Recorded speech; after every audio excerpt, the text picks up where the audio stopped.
Next நேயர்களுக்கு என்னோட அன்பான வணக்கங்கள். இன்னைக்கு நம்ம புத்தாண்டு பலன்கள் குறித்து தான் பார்க்க போறோம். அதை நம்ம கூட ஷேர் பண்ணிக்கிறதுக்காக வாழ்க நலமுடன் ஜோதிடர் டிஜி சுந்தரபாண்டி அவர்கள் தான் இணைஞ்சிருக்காங்க. வாங்க நிகழ்ச்சிக்குள்ள போகலாம். வணக்கம் சார். வணக்கம் மேடம். எப்படி சார் இருக்கீங்க? சூப்பரா இருக்கு. ஓகே சார், இன்னைக்கு நம்ம தமிழ் நியூ இயர் பத்தி பேச போறோம். ஏன் இது இவ்வளவு ஸ்பெஷலா பாக்குறாங்க எல்லாரும்? தமிழ் புத்தாண்டுன்னு ஒரு ஆரவாரம் இருக்கு, எதுக்காக சார்?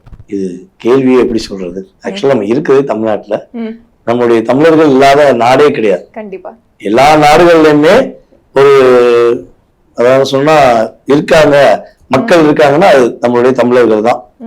அதாவது உலகத்தில் அத்தனை நாடுகளிலும் இருக்கக்கூடிய நபர்கள் நம்மளுடைய தமிழர்கள். ஏன் நம்ம தமிழர்கள் இருக்காங்கன்னா, தமிழர்கள் எந்த இடத்திலும் அன்பின் மூலமாக ஈர்க்கப்படக்கூடியவர். அன்பின் மூலமா? ஆமா, தமிழர்கள்னாலே அன்பு, அக்கறை, ஒரு உழைப்பு எல்லாமே கலந்ததுதான் நம்மளுடைய தமிழர்கள். சோ அப்படிப்பட்ட தமிழர்கள் ஆகிய நம்ம எப்போதுமே பாத்தீங்கன்னா தமிழ் புத்தாண்டுனாலே ஆட்டோமேட்டிக்கா ஒரு எனர்ஜி கிடைக்கும். அது கிரியேட் ஆயிரும். ஆமா, ஆட்டோமேட்டிக் எனர்ஜி. ஏன்னா நவகிரகத்தின் நாயகன் என்று சொல்லக்கூடிய நம்முடைய சூரிய பகவான் மேஷ ராசிக்குள்ள, அதாவது காலசக்கரத்துக்கு முதலிடம் மேஷ ராசி, நம்முடைய மேஷ ராசிக்குள்ள சூரியன் நுழையும் காலமே சித்திரை மாதம் தமிழ் புத்தாண்டு. அதாவது நம்ம ஆங்கில புத்தாண்டு, ஆங்கில தேதிகள் நம்ம என்னதான் பயன்படுத்தினாலும் தமிழ் புத்தாண்டு கொண்டாடுகின்ற ஒரு கொண்டாட்டமே சிறப்பு. அந்த மரபு ஆமா, அந்த மரபணு தானே சொல்றாங்க. எங்க எப்படி இருந்தாலும் மரபணு சோதனை தான் எங்குமே நடக்குது. அந்த மரபணு கூடிய விஷயங்கள் தமிழ் புத்தாண்டு நம்மளுடைய எனர்ஜி பவர். அதான் சூரியன் அங்கதான் உச்சம் அடைகிறான். அப்ப நவகிரக நாயகனுக்கே தமிழ் புத்தாண்டு பிடிச்சிருக்கு. அதனாலதான் என்ன பண்றோம், சித்திரை மாதத்தை நம்ம தமிழ் புத்தாண்டா கொண்டாடி இருக்கோம். சோ இந்த புத்தாண்டு என்பது நம்முடைய நேயர்கள் அனைவருக்குமே, உலகெங்கும் இருக்கின்ற நம்முடைய நேயர்கள் அனைவருக்குமே புத்துணர்ச்சியும் மகிழ்ச்சியும் இருக்கக்கூடிய ஒரு சிறந்த ஆண்டாக உறுதியா இருக்கும். கண்டிப்பா சார். இப்போ கும்பராசினியர்கள் பத்தி பேச போறோம். உயரத்துல இருக்கிறவங்கன்னா அது கும்பராசினியர்கள் தான் சொல்லுவாங்க. அவங்களுக்கு எப்படி சார் இருக்கு இந்த நியூ இயர்? அதாவது இந்த தமிழ் புத்தாண்டு பாத்தீங்கன்னா கும்பராசிக்காரங்களுக்கு நிறைய குழப்பங்கள் விடுதலை தரப்போகுது. நிறைய குழப்பங்கள் வாழ்க்கையில பாத்தீங்கன்னா ஒரு 3 வருட காலமாக பல குழப்பங்கள், பல பிரச்சனைகளை சந்திக்கக்கூடிய நபர்களாக நம்முடைய கும்பராசிக்காரங்க இருந்தாங்க. இவங்க லைஃப்ல இவங்க காட்டு சுசேன்னு தான் இருந்தாங்க. சுதாரணமா தான் இருந்தேன், சுசேன் தானே இருந்தேன், ஏன் பாடா படுத்துறங்க மாதிரி இவங்களை ஒரு பாடா படுத்தி பம்பரமா சுத்த வச்சு வாழ்க்கையில் நிறைய பிரச்சனையை கொடுத்தாங்க. சோ அந்த நிலை மாறப்போகுது. ஒரு வார்த்தை பேச முடியல கும்பராசிக்காரங்க. இப்பெல்லாம் கிட்டத்தட்ட ஒரு 2 வருட காலமாக எந்த விஷயத்தையும் வெளிப்படையா சொல்ல முடியல. இதான் பிரச்சனை, இதான் விஷயம், யாரு மேல தப்புன்னு இவங்களுக்கு தெரியுது, ஆனா சொல்ல முடியல. மனசுக்குள்ளேயே வச்சுக்கிருக்காங்க. தன்னுடைய பார்ட்னரு, தன்னுடைய உறவுகள் அனைவரும் பொய் பேசுறாங்க, அனைவரும் தேவையில்லாத விஷயம் செய்யறாங்கிறத கும்பராசிக்காரங்க தெரியுது, ஆனா சொல்ல முடியும்.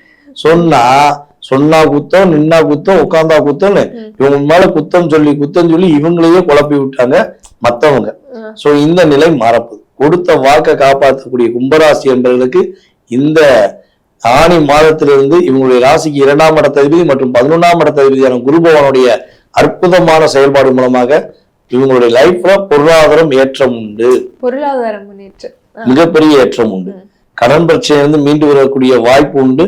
சோ அதே போல பாத்தீங்கன்னா நம்முடைய கும்பராசி என்பவர்களுக்கு நிம்மதியான தூக்கம் என்பது இனிமேல் தான் கிடைக்க போகுது.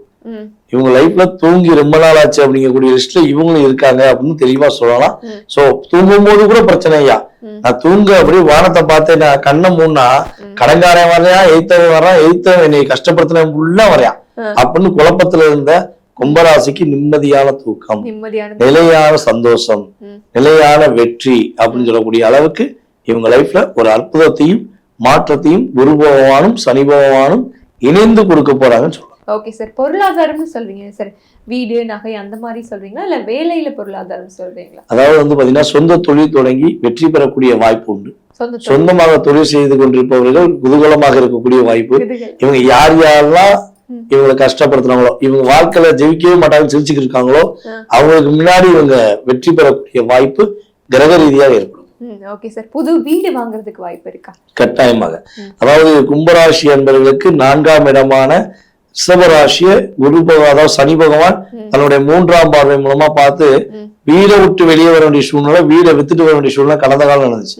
ஆனா இப்ப குரு பகவானும் இணைந்து சனி பகவானை பார்க்கறதுனால, குரு சனி பார்வை கிடைக்கிறதுனால கும்பராசிக்காரங்க சொந்த வீடு வாங்கக்கூடிய அமைப்பு, சொந்தமா காரு வாங்கக்கூடிய அமைப்பு, சந்தோஷத்தை மீண்டும் பெறுவதற்கான அமைப்புலாம் உண்டு. ஓகே சார், இந்த விஷயத்துல கவனமா இருங்கப்பா, ரொம்ப யோசிக்காதீங்கன்னா என்ன சார் சொல்லுவீங்க? பொதுவாகவே வந்து பாத்தீங்கன்னா ராசிக்கு 2ஆம் இடத்ததிபதி சனி பகவான் 2ஆம் இடத்துல 2க்குரியவன் குரு பார்வை இருந்தாலும் ராசியின் அதிபதி 2ல இருக்கார். சோ இருந்தாலும் ராகு ராசியிலே இருக்கார்.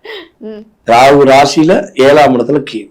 அப்ப இந்த நண்பர்களிடம் ரொம்ப ரொம்ப கவனமா இருக்கும். நண்பர்கள், ஆமா, நண்பர்களோட புரிய வைக்கிறதுக்கு கும்பராசியாக முயற்சிக்கே பண்ணணும். நீ என்னன்னா நினைச்சுக்கோ, நான் நானா இருக்கேன்.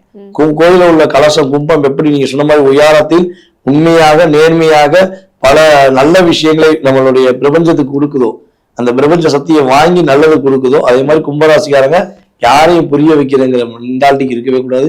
நண்பர்களிடம் எச்சரிக்கையா இருக்கணும். நண்பர்கள் பேச்சை கேட்டு எதுவும் செய்யக்கூடாது. சோ இதுலெல்லாம் கவனமா இருந்தாங்கன்னா கும்பராசிக்காரங்களுக்கு குழப்பம் கிடையாது.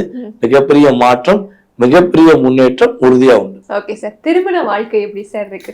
திருமண வாழ்க்கை இவன் நாட்காக திருமண வாழ்க்கையில் நிறைய பிரச்சனை சந்திச்சவங்களுக்கு ஒற்றுமை உண்டு. அதே போல வந்து பாத்தீங்கன்னா கும்பராசிக்காரங்க இந்த காலகட்டங்களில் காதல் திருமணம் முடிப்பதற்கான சூழ்நிலை உண்டு. திருமணம் முடியவே இல்லைன்னு வருத்தப்படுறவங்க ஒரு தடை நிவர்த்தியாகி கல்யாணம் முடிக்கக்கூடிய பாக்கியம். ஓகே சார், இவங்களுக்கு சிறப்பான வாழ்வியல் பரிகாரம்னா என்ன சார் சொல்வீங்க?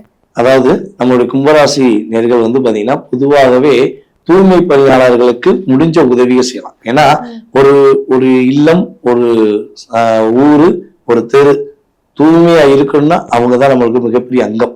நம்மளுடைய சகோதர சகோதரிகள் இல்லைன்னா நம்மளாம் எங்கேயுமே இருக்க முடியாது. தூய்மை இல்லாத இடத்துல யாருமே இருக்க முடியாது. சோ அந்த தூய்மையை உண்டு பண்ணக்கூடிய நம்மளோட சகோதர சகோதரிகளுக்கு நம்மளால முடிஞ்ச கும்பராசிக்காரங்க அவங்களால முடிஞ்ச அளவு என்ன உதவிகள் செய்யறீங்களோ அவங்களுக்கான ஒரு மரியாதை கொடுத்து அவங்களுக்கு அங்கீகாரம் கொடுத்து உதவிகள் செய்யும் போது எவ்வளவு பெரிய கஷ்டம் இருந்தாலும் எவ்வளவு பெரிய பிரச்சனை இருந்தாலும் நம்ம கும்பராசிக்காரங்க தூசி போல் தூக்கி விட்டு போயிட்டு வெற்றி பெறக்கூடிய வாய்ப்பு, குழப்பமே இல்லாத வாய்ப்பு கொடுக்குவாங்க. கண்டிப்பா சார், நீங்க சொன்னது எல்லா ராசிக்காரர்களுக்குமே பொருந்தும். தூய்மை பணியாளர்களுக்கு வந்து உதவி செய்யறது வந்து அவ்வளவு நல்ல விஷயம். கண்டிப்பா கண்டிப்பா சார். நன்றி சார். நன்றி.